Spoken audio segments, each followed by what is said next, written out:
DJ Moore obviously has been sort of in the rumor mill recently for potential trade talks. And that is because the main thing I do want to talk about in this game is afterwards, unfortunately for him, but I guess for Panthers fans, they're probably a little bit happy.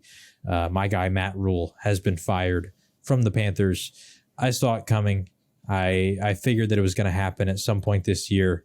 But what were your thoughts on the Matt Rhule firing? Also, just to note too, defensive coordinator Phil Snow was also fired. For anyone confused about that move, because their defense has actually been pretty solid, Phil Snow has just been with Matt Rhule every single step of the way. He was there at Temple. He was there at Baylor. He followed him to Carolina. And so I think they knew that Phil Snow was probably going to, I bet they asked him like, hey, are you going to follow him? And the answer was probably yes. So that's why he was also fired. But what do you think about Matt Rhule getting fired? And this is obviously not regarding any sort of personally. I mean, sucks for Matt Rhule, but objectively, I understand it. I mean, like I was already alluding to, they've had pieces, and I don't want to create a caveat, but a little unfortunate that O-line they haven't, and even draft wise, they haven't really figured out the O-line. It was a problem even before Matt Rhule came there. And same with quarterback. They kind of had this carousel at quarterback, couldn't really figure out that. And once again, maybe it's some of that probably goes on Matt Rhule in regards to making that decision. Talent evaluation. But I will say this for Matt Rhule. Obviously, he's gonna go back to college, and I think he's gonna be is already rumored to be a hot commodity. I won't be shocked if after a few years of killing it in college, he'll get offers. Who knows if he'll take those offers and come back, but. I will say, and sometimes it happens with a lot of head coaches that we've seen, just the first stand, your first tenure, just so unfortunate, and this happens. It happens everywhere, and just a little unfortunate that offensive line never gelled, never really got a quarterback, and also maybe goes more on him. Offensive minds too. They've gone through a few offensive coordinators that just didn't work out, and so maybe he needs to find his offensive guru or something that he can lean on, like a Phil Snow on the defensive end that he can take with him if he wants to come to the pro level, that can help him out if he's in another situation where, as with most teams, no team's perfect, so there's going to be holes, but that can overcome the potential holes in the roster. I understand it. And obviously, it was the right move for the Panthers.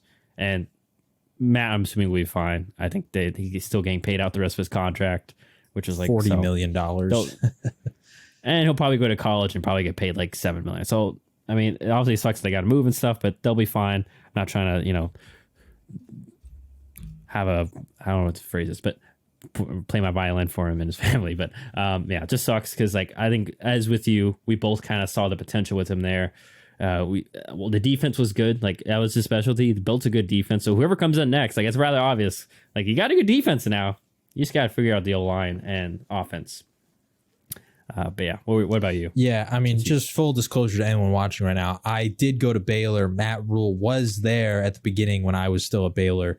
And then when I shortly graduated after, he had I think his last season there and then left to the NFL. So I do have a special place in my heart for Matt Rhule. And I have some friends that work for him and his family and all these kind of things. So I would consider myself a bit of a Matt Rhule fan, but just candidly, it did not work out in the NFL. This is sort of a trend, unfortunately, for college coaches that try to make it to the NFL. Most of them just don't transition well. There was Pete Carroll, and he worked out. But for the most part, even Nick Saban, one of the greatest coaches of all time, he didn't work out as an NFL coach. And I think that it's just the strengths of a college coach are very different than an NFL coach, because in the NFL, there's no recruiting. There's not nearly as much fast and quick development for these young men who are in a pretty crucial stage of their football careers, where they're not only needing you to help develop them as players, but also as a man, a professional, all those kind of things. And from the people I've talked to who do know Matt Rhule personally, those were kind of the things that he loved about college football. And so I'm not expecting him to go back to the NFL, because honestly, I think he can kill it at college. We've seen him do it at Temple. We saw him do it at Baylor. I think that he's a great college coach, and the things that he's really good at are highlighted in the college game. And so I think that he's already going to be a really hot, coveted name in the college coaching market. So I'm fully expecting him to get a great job there. And I'm wishing him the best, because I was really hoping that he would have success with the Panthers, and unfortunately it just didn't work out. And I think ultimately for the Panthers, it was the right move. Like in the NFL, it's a results-based business, and they weren't getting results. I think both of us kind of expected that last year they would improve compared to his first year, and then hopefully this year you would see improvement, and it didn't work out. So yeah, I once again, I like Matt Rhule, and I'm hoping the best for him, but ultimately the Panthers had to do it. The fans had been calling for his head for quite some time, and the owner acknowledged you don't fire a coach because of what the fans say, but once again, they just weren't winning games. They weren't showing any sign of improvement. I was not a fan of when he hired Ben McAdoo as the offensive coordinator. And yeah, they have not figured out the quarterback spot. Maybe that's his fault. Maybe that's not. From some stuff I've heard a little bit in the back end, I think the owner's a bit to blame from that too. But it didn't work out, because we've seen other teams that have not had quarterbacks also be able to have some success. You look at Pete Carroll with Geno Smith right now, and it's a bit of an unfair comparison because Pete Carroll's, Hall of Fame future coach.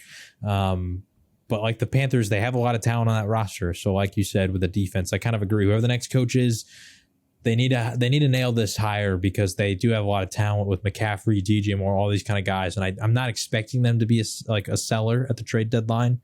Maybe McCaffrey, but it's kind of tough because of his contract and his age and just what kind of value you could really get for him. So I'm not expecting them to trade any of their major pieces, because I think they understand they do have talent. They just got to figure out QB, build up the offensive line a little bit here, and get the right coaches in. And I think that they could be a pretty good team. So anyway, that was what I wanted to talk about with Matt Rhule and the Carolina Panthers.